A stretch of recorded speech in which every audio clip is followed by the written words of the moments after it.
Recording and let's go in 3, 2, 1. All right, we can see it, right? Yeah, we could. Okay, let's go. So, hello everyone, it is Kenzie Wonderdrift broadcasting today's Epicenter XL Open Qualifiers. Third week of the row, third weekend. Let's explain the rules first before we proceed. So here's what happens. This is the Open Qualifiers where all the teams from around the world will compete for a spot to Moscow. And of course, Epicenter is one of the most prestigious Dota 2 tournaments. And of course, we have some invited teams like Virtus Pro have already been invited to be a part of this massive major tournament. And one of these teams could potentially go head to head with the best European teams, Na'Vi, OG, Kingwin, and perhaps one of these teams might even, score an upset and make a name for themselves, or these teams could even, rely on this as a sort of practice match to test if their skills are really meant to go on the next level. Of course, this is obviously an open qualifiers, and like what I said, all teams can play, so this would certainly be a good way to make sure that your team is well prepared and that your team is actually trying to improve, learn and learn and learn. Of course, like what I said, all the teams could apply in this tournament and see if they could go and bring their skill set to the next level, or if not, then good experience for you to learn from your mistakes. So of course, when they go through the open qualifiers, the top teams in the open qualifiers will go to the close qualifiers, and whoever are the top seeded teams in the close qualifiers from every region will land a ticket to Moscow. And remember, this is divided in different regions. We have the CIS, North America, South America. In this case, this is a European region match here. And the European assault between the Radiant and the Dire, two very generic names. And let's introduce the players for Radiant: Allison, Brokeback, Dario, and Freddy. And the last player is a dot, so I'm not sure what to call him. Let's just call him Period. Okay, Dario, Freddy, and Period. And for Dire, you have Kaku, Whisper, a Roth, a Belchik, and then the fourth player is this is very interesting. Very strange name to spell. SD4JT3K. Let's call him In. Because In is, but let's just call him SZ. Whatever, SZ, yeah, let's just call him SZ. Very tricky name to mention. Now let's analyze the bans for both teams. For the side of Radiant, banning Omni-Knight, hero that provides sustainability, even the Enchantress as well. So two heroes that provide additional sustainability, Enchantress and the Omni-Knight, out of the battlefield. Then they opt out to ban the Shadow Shaman, the sort of initiator, potential initiator, and lockdown specialist. Individual lockdown specialist to be specific. Dire, on the other hand, the bans include Tusk, Lycan, and the Brewmaster. Of course, Tusk and the Brewmaster, very good team play potential heroes, especially when that Brewmaster unleashes his ultimate, and when that Tusk closes down those choke points to capture any unsuspecting prey with the shards and the snowball combination. Then Lycan is actually one of the most commonly used carry heroes in Dota, all because of the fact that he can provide so many options in terms of providing right-click damage, in terms of roaming around the map, and even providing a sort of split push strategy if things go out of hand. Now let's go and focus on the picks. Radiant going for heroes that have some sort of strong AoE potential, Tiny and Disruptor. Yeah, and we've seen Team Newbie when they went against Team Liquid in Genting finals, they relied on heroes with a lot of AoE potential to slow down Team Liquid, which is very evident. We have the Underlord Disruptor combination that they deployed together with the Naga Siren. But in this case, we have Tiny and Disruptor on the side of Team Radiant. Obviously, that static and kinetic field could clock down, he could clock down any choke point in there, and could even prevent the Dire from charging further forward. And then you have the Tiny, with that sort of, his damage from that avalanche and toss combination could be very crucial.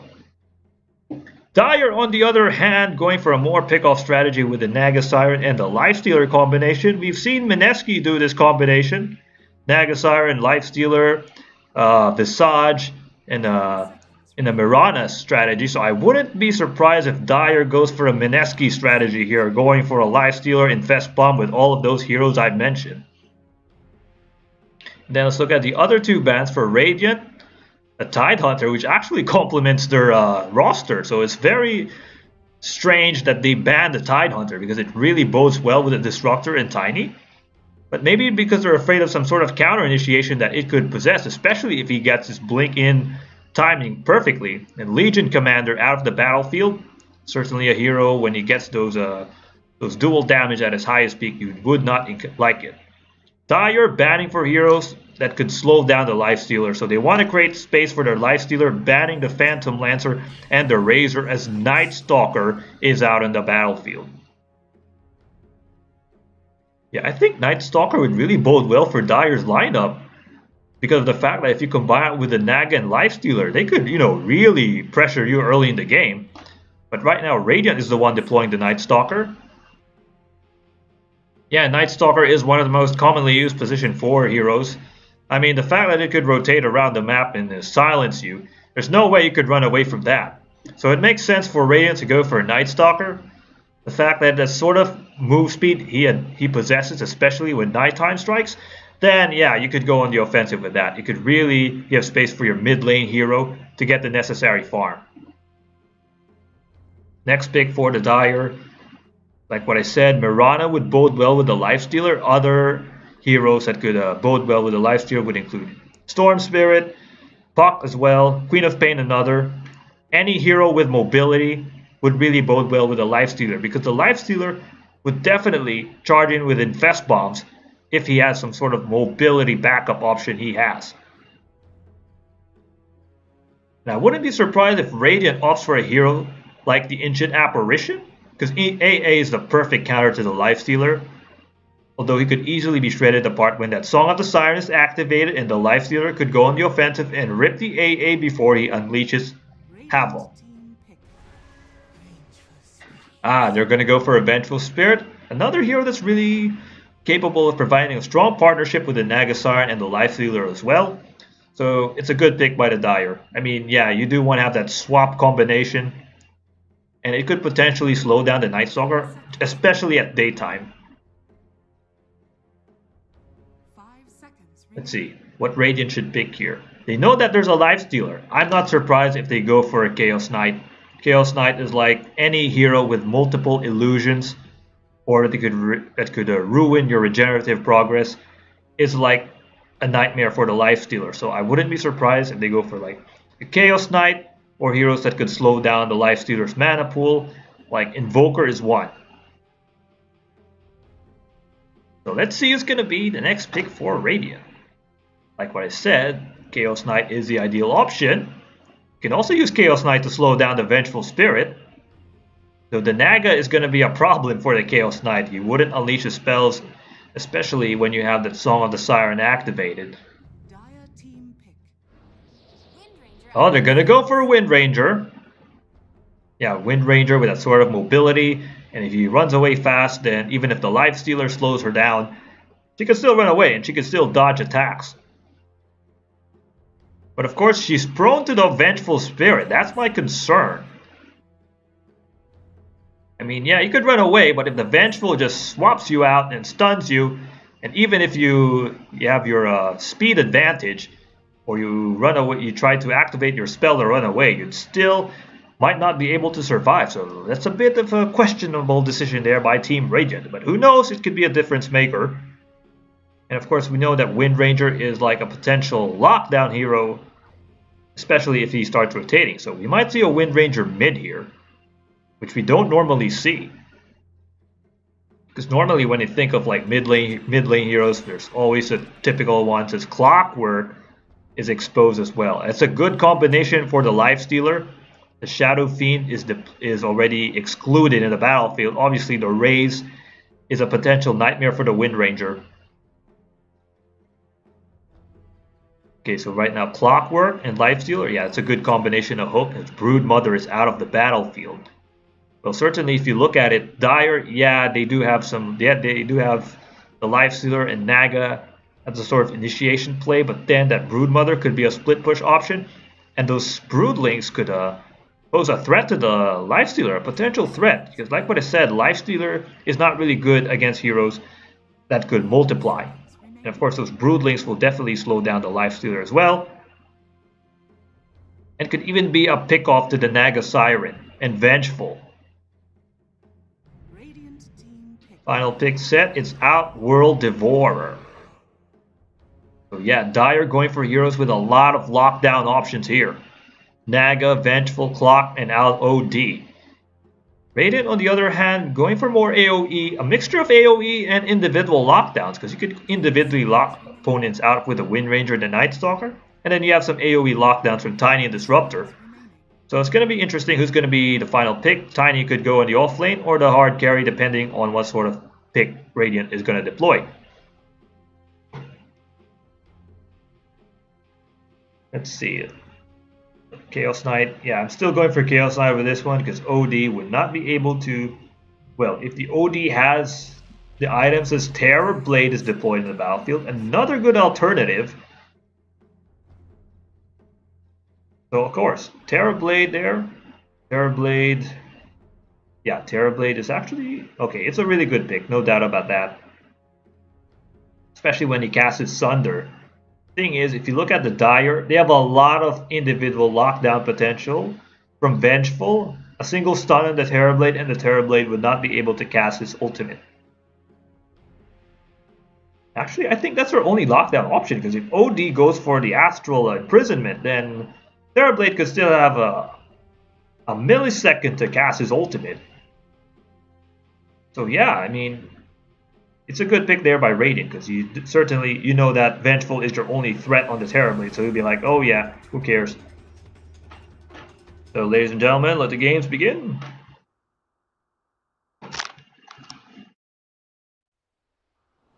Okay, let's introduce the two teams as we check the stats in the last 60 nights. So for the side of Radiant, we have Brokeback 123 as a Tiny. We have Dario as a Night Stalker, Allison as a Wind Ranger, Freddy as a Disruptor, and Period as a Terror Blade. As for the side of Dire, you have Crinks. Oh wait, no, we have Whisperer here as the Naga Siren. We have Aroth as a Lifestealer, Kaku as a Vengeful Spirit. My goodness, SD as the OD, and Belchick as the Clockwork. So if you could even think of other names other than SZ, then go ahead. SZAJTEK. Or if you could think of other names like SZ, I'll just call him SZ instead. So yeah, SZ. Yeah, so we're gonna have SZ versus Allison at mid lane. Yeah. So one has mobility, which is obviously the Wind Ranger. One has lockdown. It's sort of counter mobility, which is the OD. We all know that the OD, if he gets that Hurricane Pike, then he could be devastating. And with those, yeah, if he gets that Hurricane Pike and some other items that increases intelligence, like Aghanim Scepter, then poof. And his ultimate as well is going to be, could be a Sanity's Eclipse. Yeah, it could be a potential game changer. Now, on the other hand, if you're Radiant, like what I said, you have two heroes who could close down choke points, Disruptor and Tiny. Yeah, so I wouldn't be surprised if Radiant goes for like, okay, we're going to set some traps here on the Dire. So if they go to these choke points, then they'll be like, oh, you got caught in there. There's Avalanche Toss combination, combine it with this sort of Disruptor play, Kinetic Field and Static, and poof, you're going to go down. Yeah, they could even be, you know, if they have a Juggernaut as well, then that'll be like, oh, okay, that's so much AoE potential. And we're caught in a choke point, so there's no option for escape though. But here, look at this. Dire going on the smoke approach. They might find a target, and of course, Period is the one being caught. Oh, look at this. He's surrounded by 4 heroes. What can Period do? He has a Night Stalker, has an insurance policy. There's a stun there on Period. Period's going to get assaulted, slowed down there. There's a kinetic field to make sure that Period does not live and see the daylight. He doesn't see the daylight. as a Roth has drawn first blood. So Dire has secured the bounty area because they sent five heroes in this area. So they've secured this bottom area, although they've conceded the top area. Obviously, the bounty will go to Allison. You could get 2 bounties unless if a Roth is going to go and try to do something fishy. But if you look at it, Radiant decided to, back out a bit. Or wait, they're not going to back out a bit. So, of course, let's say that still a pretty evenly matched bounty assault because, obviously, both teams have secured 2 bounties. But, if you look at it, yeah, both teams have secured their bounties, so yeah, it's pretty evenly matched. But, of course, the Terrorblade died. So that's the one crucial factor in that early assault. So as expected, we have Allison versus SZ at the mid lane. Top lane, we have Dario and Brokeback against Aroth and Kaku. Bottom lane, we have Period against Kagamin and Freddy.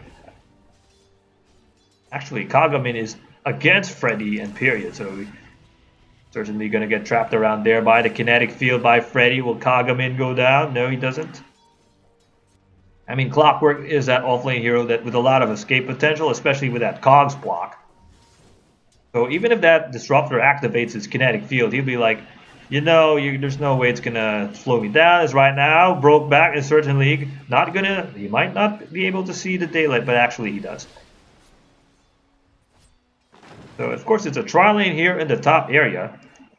So their focus right now, if you look at Dire, is to give space for Aroth to farm.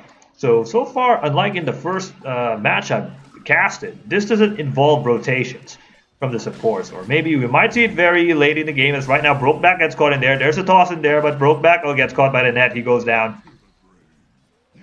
And Aroth with another kill. So Aroth getting 2 easy kills. That gives him a slight advantage. He could get all the necessary items. I wouldn't be surprised if he gets an armlet in an instant, like 5-minute armlet, if he constantly gets these sort of easy kills. Now SZ here in the mid lane. He's not in a good spot in there, but of course that fairy fire there by LOD. And SZ does manage to survive. Now Allison going to offensive, but he might overextend in here, especially when you have an astral imprisonment. But Freddy says, I'm going to rotate in the mid lane area to keep my teammate alive. Now Kagamin here with Period.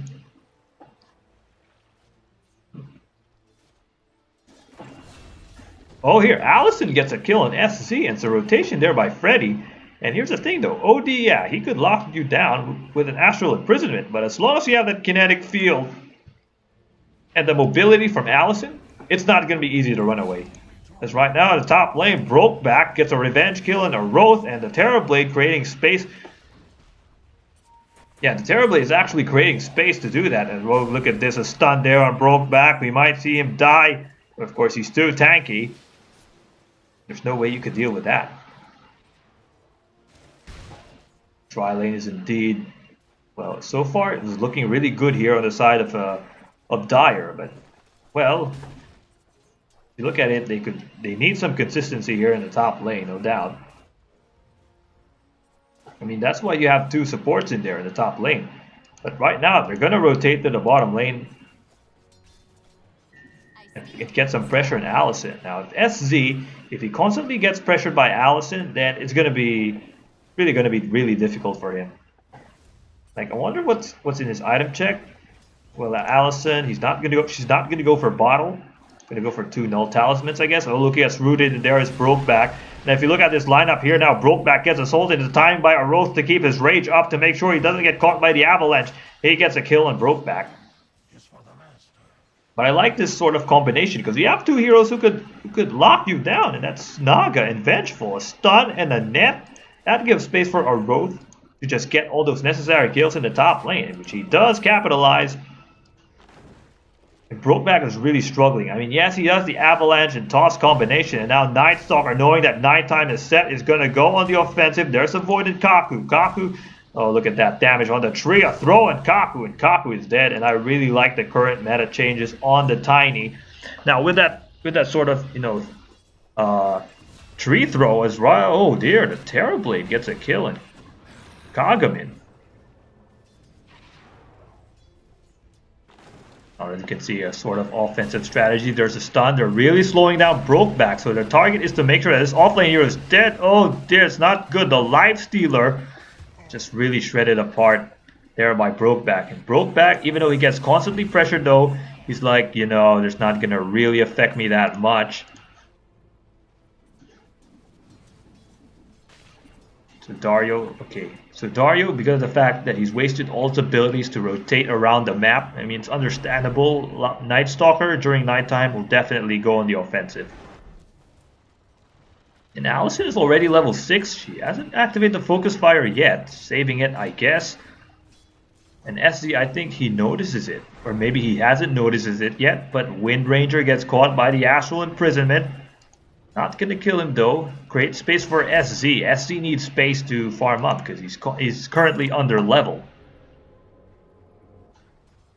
And now Aroth being stalked upon. Oh, he gets caught by the Avalanche as well. But Dario might go for the block. But no, the juke by Aroth with a Rage. But the Rage is gone, so Aroth might get assaulted. There's a Void activated. The toss there, but a stun and Whisperer as a sort of countermeasure. Now Aroth could run away. Now he's going to go on the offensive. Going to get some revenge. He does get his revenge. And now the Night Stalker next on the list. If he gets caught by a net, and oh, there, that's the stun, and his armor is reduced down. The net activated, the Night Stalker is dead. 2 straight deaths on the top lane, and Aroth will definitely love that. Now, I wouldn't be surprised if like one of the heroes here would get like a Diffusal Blade, because that's like the perfect Night Stalker counter item. Now, Whisperer being caught by Freddy, but there's a counter stun by Kaku. But no aggression yet. Now Brokeback. Oh, there's an Avalanche. We might go for a toss. There's a toss in there. Caught there by the kinetic field. That's 4-on-1 with Allison there and Dario. No way to run away. And just look at that Nagasaran. And Whisperer is like, okay, he's just, you know, trying to play some mind games there. Oh, not looking good for SZ. Oh, Allison with that mobility catches someone there, and certainly SZ will not live through that now. I'm surprised why Aroth didn't further retreat, knowing that it's a 4-on-1 situation, and his teammate was shredded apart in there, and he didn't have backup options. So I didn't know why he didn't retreat further. But I'm also surprised. I mean, of course, a lack of vision is the reason why Radiant wouldn't even go on the offensive against Aroth, even in that 4-on-1 situation, as Dario calls for a pause. Okay, so with Kagamin, look at the last hits in the nice department. Let's see, lag there by Freddy. So yeah, so period leading it all the way. So if you look at it, Radiant's cores are really doing a good job. Allison 41-14. His rival is stuck at 25-2. I mean, the pressure here by Allison is really good. The fact that, you know, he could go for a shackle shot, tie him up, and then the wind run. And that's a really good usage of abilities there to make sure that the OD does not get the necessary items. Remember, OD is that hero that really requires items. If he doesn't get these items, he's not going to be really effective. So Allison's doing a good job with that. Now then we look at the course, you know, Aroth.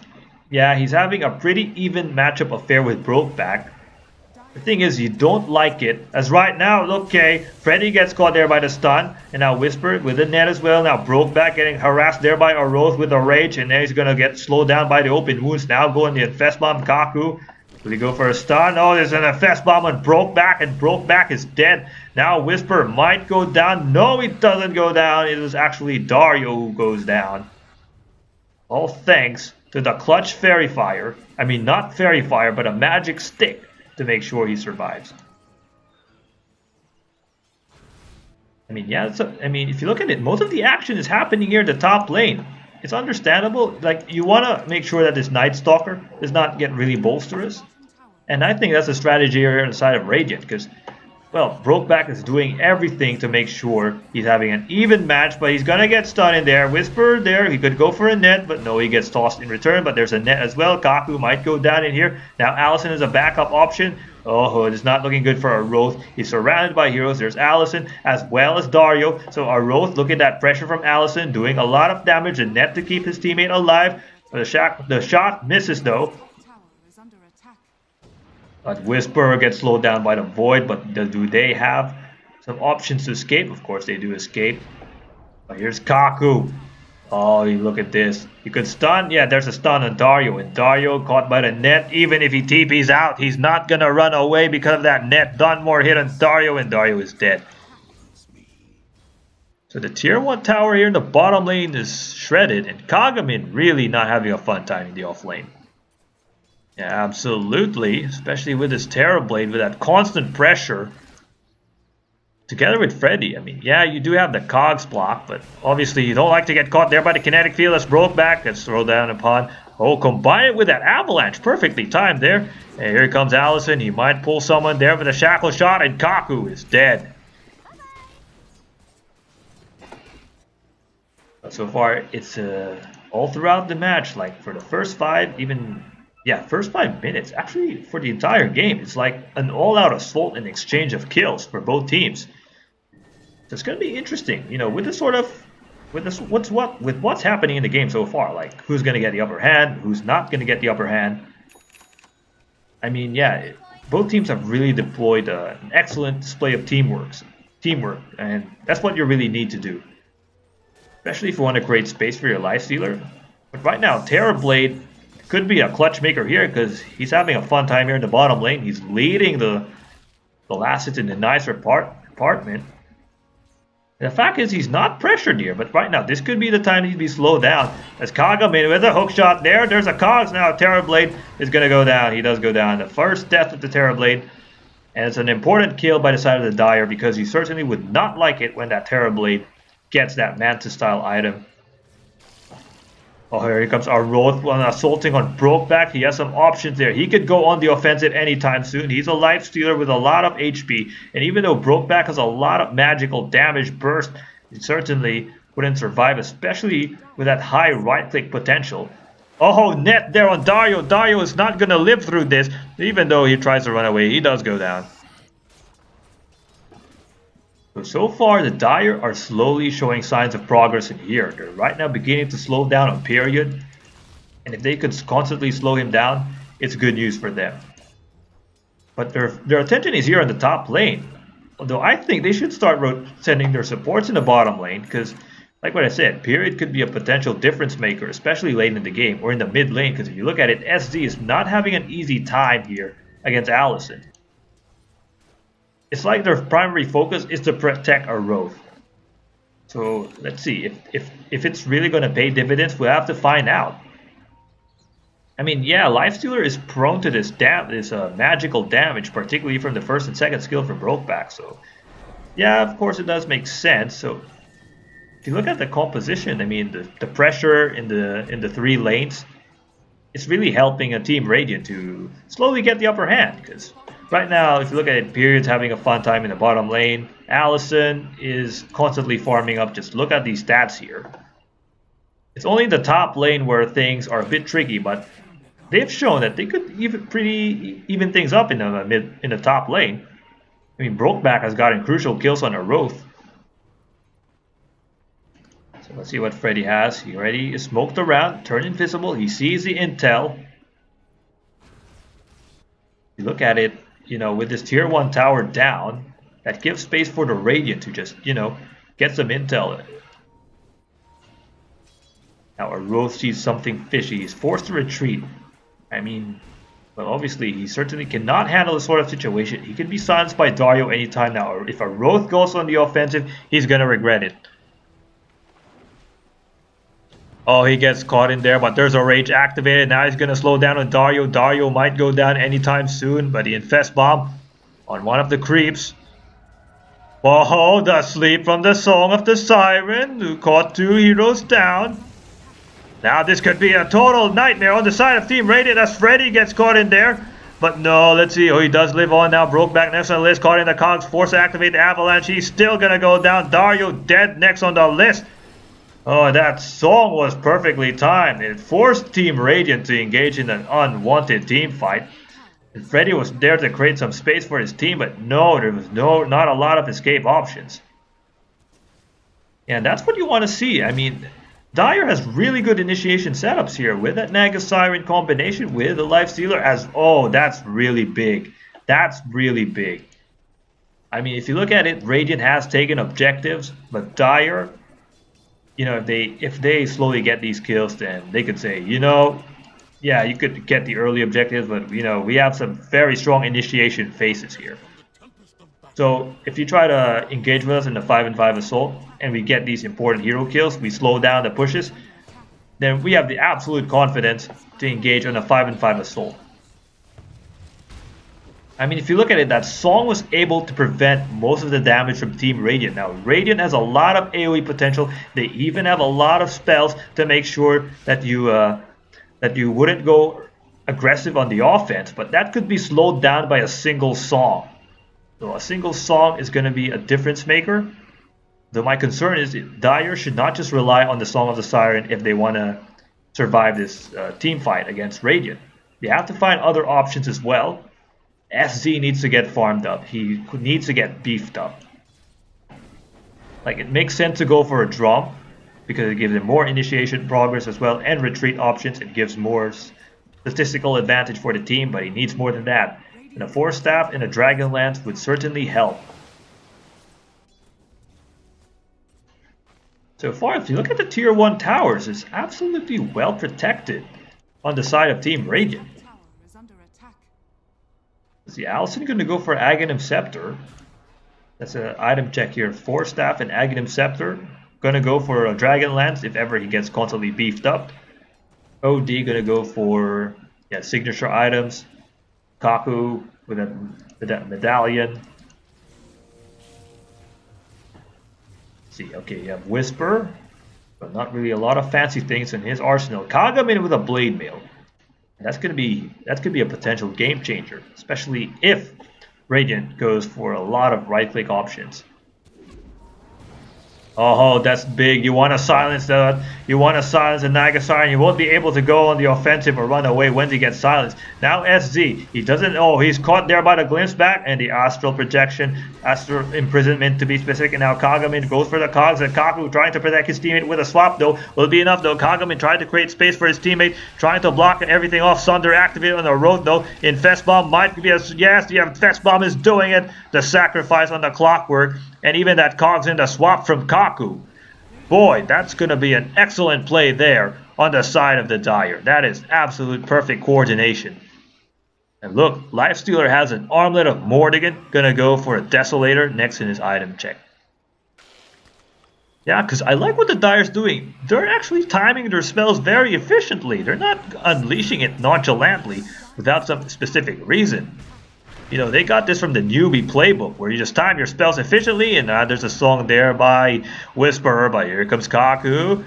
Glimpse back activated, of course, to make sure Kaku doesn't go on the offensive, and Brokeback goes down, who doesn't even care about that kinetic and static field combination. Apparently, it's just a kinetic field. Well, Freddy's going to get stalked upon in here, trying to juke it out, but you know, SZ finds him. Will he get caught by the astral imprisonment? Oh, look at that. It doesn't need an astral, though. The right-click damage from SZ is doing it, and Freddy gets slaughtered apart.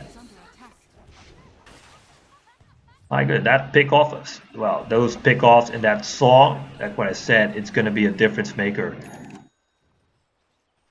Kaku, you know, he could just swap anyone in his way. I mean, that swap on Aroth was just really clutch. Now Kagamin, he could go for the hook and the cogs if ever he likes to go aggressive here on the Night Stalker. And Night Stalker doesn't have that ultimate yet.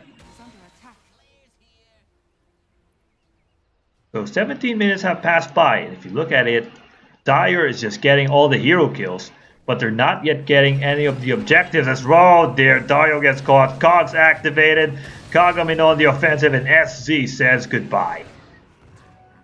Yeah, so if you look at it, Dire's focused more on individual pickoffs, and Radiant, yeah, they're trying to find a way to break through to break through this approach here by Dire. I mean, for me, this is what Dire needs to do. Like, they need to go for individual pickoffs, and then if they get the necessary items, then they go for a 5-5 assault. But they have to time their 5-5 assaults really good. They have to time it because they want to make sure that everyone is caught by that one disastrous spell, and that's the Song of the Siren. Because like it's their only option of survivability, and it's also their option as well to get some pickoffs. The Disruptor is like the best pickoff that look at this, our Roth, he couldn't teleport out. There's no way he could be caught in there. Okay, so right now, I like the rotations from Dire. I mean, Radiant, they're trying to go for pickoffs as well. But then Dire says, oh, Sanity's Eclipse activated on Period. Now Period is dead. Brokeback misses with the Avalanche. But he gets caught by Kaku with a stun. Now Allison tries to slow down Kaku. Will Brokeback get a kill on Kaku? Oh, there's a glimpse back. It's not going to be good for Kaku, but Kaku is managed. Oh, Kaku was well protected by SZ's Astral Imprisonment. Of course he's going to survive, but SZ is going to sacrifice his life in vain. Will he sacrifice? Oh, a swap by Kaku to make sure that SZ survives. And SZ's surviving there. Oh, but they get a kill on the poor Disruptor. Now they target Allison. Oh, Kaku is clutch in the moment, and Brokeback is dead. It's a 4-man wipe on the side of Radiant. The timing of the spells, very Team Newbie-esque on the side of the Dire, and they've managed to do it. The patience that they've displayed is phenomenal.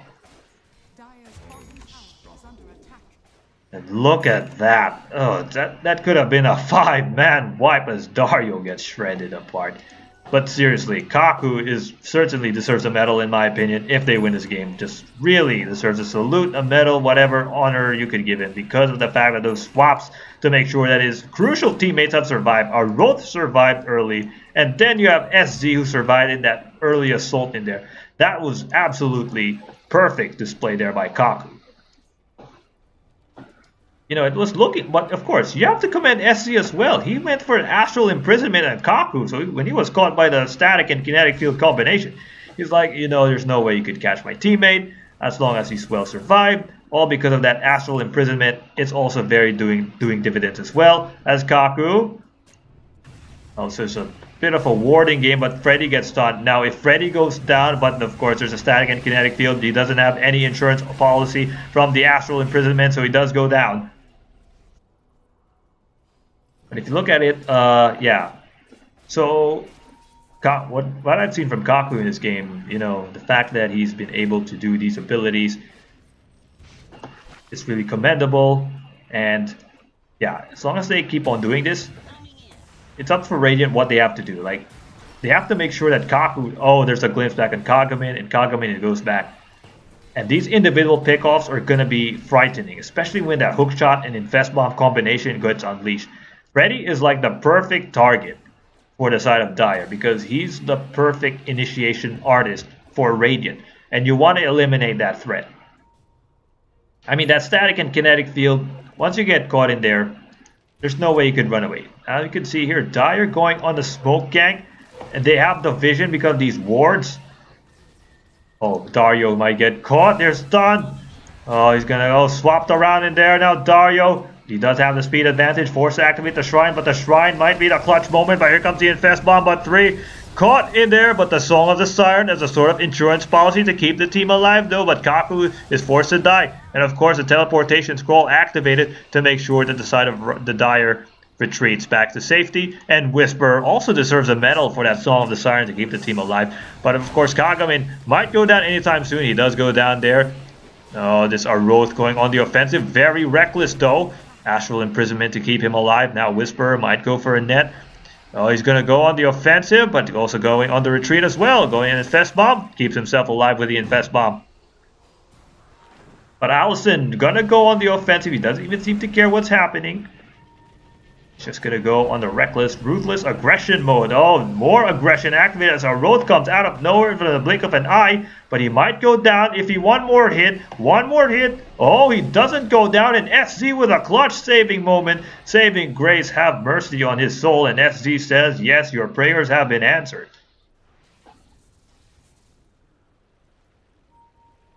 Okay, Whisperer, he has 94 seconds left. Oh, there's a net activated on Allison. Allison is not in a good spot. Of course, he could run away, but there's Astral Imprisonment to make sure that he doesn't run away further. Okay, he does run away further, but it's not going to be enough. One more hit, she goes down.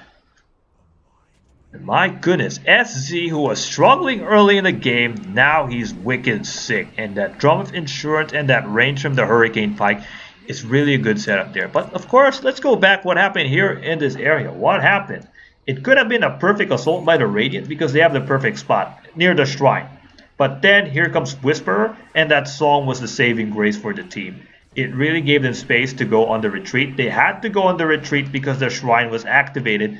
And they were in a good spot because everyone was cogged up here. And there's no other escape option. So yeah, Whisperer, congratulations, Whisperer, hook shot there, okay. Who gets caught by the hook shot is Terrorblade, and this Terrorblade is constantly getting pressured on. He does have the Manta style though. It's not going to be enough though, especially knowing that Brokeback doesn't really have some sort of additional items as well. Now you can see here, a Roth, well, he's going to go on the offensive, turn invisible by the Glimmer Cape.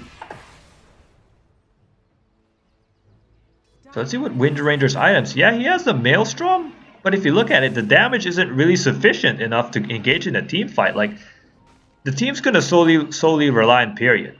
But you can't solely rely on Period alone. You need more than that. I mean, yeah, Tiny. Let's look at Tiny's items. You know, Blink Dagger, it's not going to be enough. I mean, Shadow Blade, yeah, it could be a good initiation setup, but thing is, you know, you still need to survive in team fights, and the best way to do so is to get some right-click items, and so far they're not going to get it. I think they're going to force to go for defensive items, and Radiant, that's what they're doing with Period. He's going to go for a BKB, as this tier 1 tower is going to get assaulted. You know, early in the game, we all thought that Dire is gonna have a problem pushing, but then if you look at it, the pressure from their rotations and even from those clutch plays are actually helping them push through the lanes. They've already secured the tier 1 towers in all corners. Of course, Brokeback is trying to do his best to give space for his teammates in the bottom lane, but of course Dire, very intelligent. They're just using these vision advantage here, just the Sentry and Observer Wars is creating space. They know where Radiant is coming, and right now, Song of the Siren, but it's not going to find any target though, so it's a waste of ability, so it's a 100-second cooldown. It's not a good news. Of course, you know, this could be a sort of moment for Radiant to go on the offense, because without that Song of the Siren, there's no escape for the side of Dire, so yeah, it's a wasted opportunity for Dire, and this should be an opportunity that Radiant should capitalize. Because if you look at it, Infest Bomb caught in there together with the Shackle Shot, but of course the Glimmer Cape keeps Kagamin alive. Even though Brokeback spots him, he goes down. Now Aroth going on the retreat. They don't have the Song of the Siren to help them escape, so Aroth is forced to go back in here. Kaku! But Aroth going to activate the Rage to make sure he can keep himself sustained. Is he going to TP out? Oh, he's going to go on the offensive. He's forced to go. Kaku with another clutch moment in there. Now, of course, this is not looking good for Brokeback, especially when you're surrounded by a lot of heroes and the Cogs block is creating space for the team. Now, Kagamin is trapped in the middle of his Cogs because that's a good Cogs, and that ultimate, the Sanity is Eclipse. 4 down. Spacing was bad for Radiant, and they were paying the price for that. Just absolutely the Cogs block. And then the Sanity's Eclipse combination and Kaku with the swap. If you're the Radiant, oh my, that's the only thing you can say right now. The Roshan is under siege, and it's a 4-on-1 death sentence on the side of Radiant, so there's no way they're going to contest this. And their vision is likewise lacking as well. A Sentry Ward in this area wouldn't reveal anything at all. Allison is forced to retreat. She does have the BKB. She's forced to buy defensive items. You know, we all know that the Wind Ranger is very squishy, but of course she has a lot of escape options. But she certainly needs right-click items as of this moment. Okay, so of course, let's see what happens for the side of Radiant. Will they go for a steal? No, they won't. Of course, that's the last hero you want to see with an Aegis of the Immortal, and that's Aroth, who's going to teleport to safety. Okay, so let's see. Freddy is going to go for a 4-staff. Dario, Burn of Shadows, Period. Yeah, he has the BKB, a must-needed item for him, especially given the fact that this sort of Sanity's Eclipse problem is like a major issue. Kagamin with the Blade Mail. Kaku with a Solar Crest, so that gives him more option for side of Dire to survive in 5-5 assaults. As right now, Freddy. Okay, Freddy has gotten a kill in SC. That's big. That's big on the side of Radiant. Now they're able to create some space here. They've pushed through the tier 2 tower, the top lane. Oh, the sleep is there, and look who's caught. It's Allison. The perfect place to get caught by the sleep, and that's through the tree lines. Now Allison gets caught by the flesh wounds, and right now he's going to get slowed down by the net, forced to activate the BKB and the kinetic field to keep the team alive. But of course, Dario's getting stalked upon by Kagamin. Not going to be enough though. We need more firepower than that. A Whisper with a Glimmer Cave, so that's what's actually helping the team survive in unwanted situations, besides Kaku's swap. So if you look at Team Dire, they have a lot of options in here, other than the swap like they normally see. Song is another. They also have the Glimmer Cave as well. And even if Radiant goes for a Smoke Gang, there's a Gem of True Sight to make sure that they find a prey. And now Brokeback turns invisible. He has the Shadow Blade, no doubt. So this sort of split push strategy is making the Dire look very vulnerable.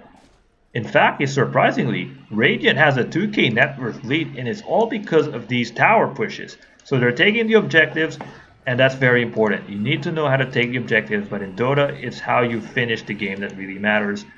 And taking the objectives is one thing, but winning team fights is also very crucial as well, which so far is not the sort of situation they're in right now. Yeah, we can see another Smoke Gang anytime. Or Infest Bomb, let's see. This could be an interesting 5-5 situation. Oh, Luke gets caught in there. It's Brokeback. He gets caught by the net as well. Hook shot activated, and now Aroth going on the offensive with an Infest Bomb. And without that Tiny, this could be a sort of crucial assault there by the side of Dire. And of course, Tiny does provide a sort of nauseating pain with that sort of spells, toss. And now Freddy. No, if they catch Freddy, that's huge. That's going to be huge. But Pierre, oh, Dario's getting caught there. Well, swap on Dario. Dario trying to juke it out through the tree lines. He does. Oh, the third skill is not going to be effective, though, because he still gets killed. But that forces Dire to, Radiant, they've sufficiently lost that game. Actually, it's not a good clash. I mean, Brokeback, he was so confident because of the fact that he had that Shadow Blade, but he didn't know was that Whisper had that gem, and then there's the Sentry Ward as well. And of course, that catches him off guard, and he has no choice but to say a prayer, and the prayers aren't answered. But while that's happening, if you look at it, Dire are really prone to these split pushes. They have to be cautious.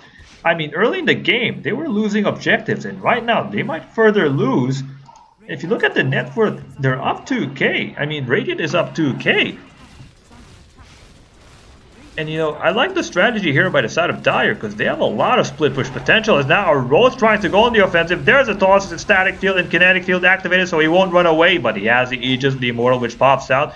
But the Soul of the Siren is activated, but only catches on one target. Now Aroth forced to activate the Rage. He might teleport out. He does teleport out.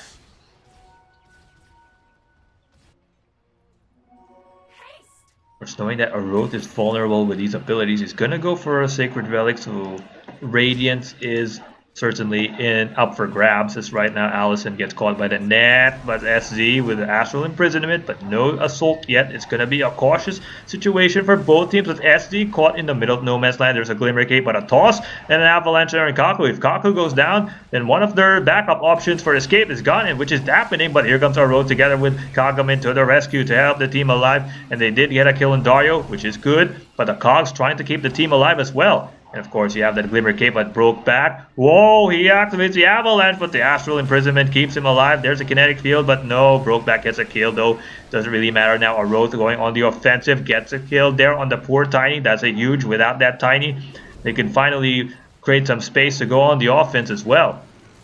And of course, this sort of illusion army. There's a Sanity's Eclipse, but casted by Period. and that kinetic field to make sure that the team doesn't really survive furthermore. Now Freddy, more kinetic field options. They're just going to use that kinetic field to dodge everyone out, to TP out, which is a very smart play by Freddy. But I'm not sure if he's aware of this. Freddy, he doesn't have mana. That's a problem of Freddy. Oh, he's going to juke it out. He does juke it out. But is it going to be successful though? Let's see. Oh, he's going to get rooted in. There's no way he could run away. My goodness. So many heroes down on Radiant. And they certainly cannot survive in these sort of 5-on-5 brawls. They have some escape options as well. Kinetic field is one. Not going to be enough though. Even the Night Stalker is right now. Kaka with a stun there on Allison. Allison get caught there by the flesh wounds. He's going to evade it up. Oh, he's going to get slowed down in there, trying to run away. But of course, Dario there to back up, to help his team survive. Oh, here comes the song. And Dario is the perfect target. Oh, even Brokeback is caught as well. And now Rage there by Oroth going on the offensive. And Dario SZ charges in further forward. Ding, ding, ding. Who goes down? It's the poor Night Stalker. So space created, and now they can further push in forward. But of course, look who's knocking through the bottom lane. It's Allison together with his best friend Period. And my goodness, these illusions are doing some heavy damage. And Allison forced to retreat in there. They know they can't handle that situation, but they can actually rotate anytime. Actually, they're showing some signs of life in here, like the sort of rotations that they possess. They could get some kills on the Dire. I mean, no, on the towers of the Dire. Get these objectives and, of course, get some slight gold advantage. I mean, they have the potential, because you have the Terrorblade who can cast in illusions. You have that Focus Fire, a lot of right-click damage. Then if they have a Helm of Dominator, then they could push further forward. Then Tiny has some sort of AoE damage as well with right clicks with that tree. So yeah, they have a lot of pushing potential. I'm not sure if they should go for a Helm of Dominator if they want to really push further forward. These illusions are doing that work for them, and this tier 3 tower in the top lane is under siege. But we could see an infest bomb situation. So Dire very cautious. They have to be cautious because they look very prone to the sort of split push strategy. The rocket provided that vision, hook shot, and oh, it's just a creep in there. But they find Freddy, but Freddy activates a force staff to keep himself alive. But of course, will he juke it out on the trees? Is he gonna get slowed down in here? He's forced to retreat. So together with Allison though, it's all retreat, retreat, retreat. They're gonna rotate in the bottom lane, no doubt, and try to find their way through this tier 3 tower. So it's a game of cat and mouse for the side of both of these two teams. And with sort of cat and mouse approach, it gives Period space to farm. Just look at the stats, 350 last hits, and he's getting all these items already. He's going to aim for an Eye of Scotty. And if he gets that Eye of Scotty, then he could go Bolsterous any time against this OD. And even gets a Lifestealer, because you know, Lifestealer doesn't have range as Brokeback. Oh, he's invisible, so he won't get caught. Oh, you have their Whisper to make sure he gets caught, because he has that gem, and he gets caught. So if you look at it, you have a lot of avenues for pushing. You have Terrorblade there in the bottom lane, and then you have Tiny trying to do it in the top lane. Then Allison helping his teammate as well. This could be a potential comeback here on the side of Radiant. They have the tools needed. You just look at the last hits in the nice. Allison and Period are actually doing it. Okay, so right now Roche is going to get assaulted, so this gives space for the side of Dire to go defensive as now Kagaman, look who finds in there. It's Allison, but of course he tries to use his Hurricane Pike. Actually, not a Pike, but a Force Staff to keep himself alive, though. Is he going to TP out? Yeah, he's going to TP out. Forced to go into tier 1 tower, trying to provide the split push here in the top lane. So Dire, they couldn't go on the offensive. They couldn't take their lanes very aggressive because of the fact that they're prone to this split push strategy by the side of Dire. I mean, if Radiant didn't go for a split push strategy, and this would have been over like within, let's just say it could have been over by 30 minutes. But in this case, the game is extended because of the fact that Radiant is rotating around. Now, if you look at Dire, let's see, their only option for AoE as a Wroth gets a kill, and that's an important kill. Now they're going to go on the offensive here in the mid area.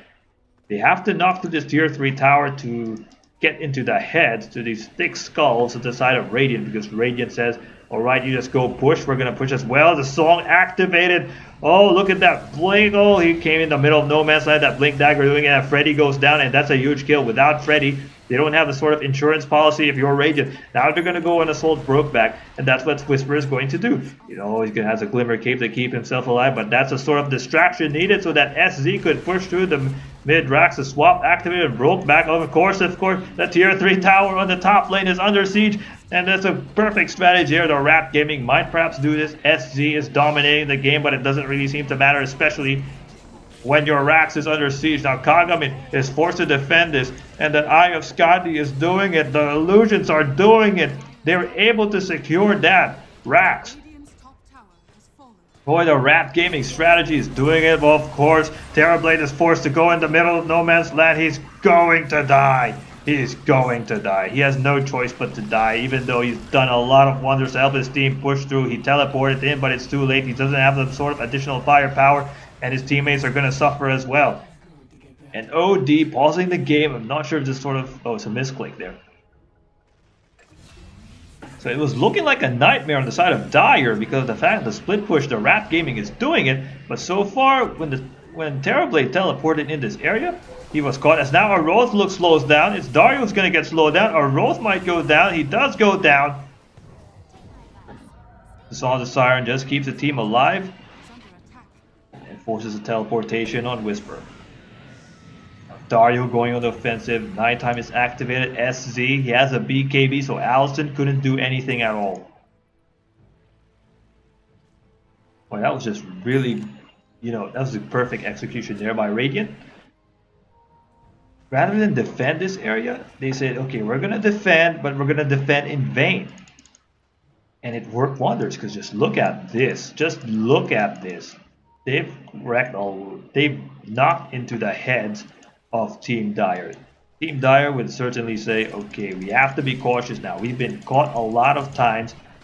It's already 40 minutes, and they couldn't get a push because of this Rat Gaming approach by the Radiant.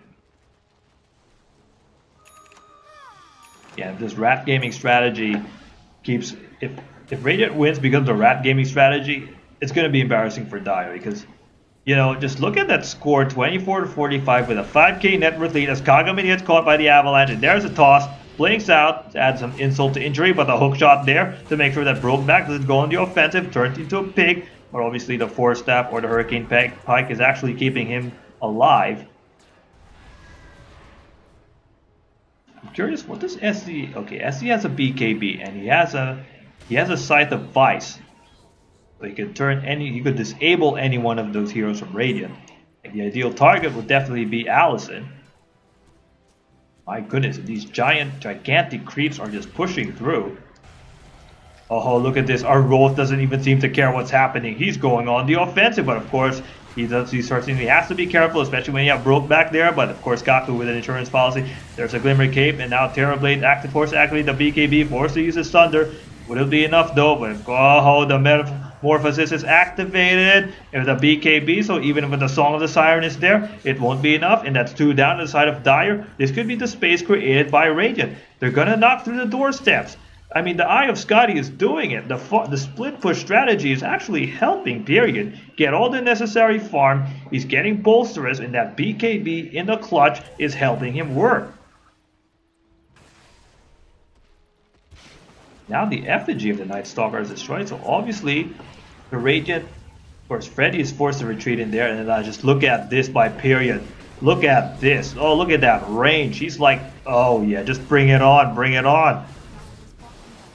Okay, Whisperer, forced to activate the Glimmer Cape, but he's going to get caught by Aroth. Now Aroth is forced to go out of the bomb, but it's not. He doesn't have a lot of firepower. That's 3-on-1. He's going to get assaulted there. And right now, this could be the Dire's ultimate demise, as the Gem of True Sight has already been dropped, and Aroth is dead.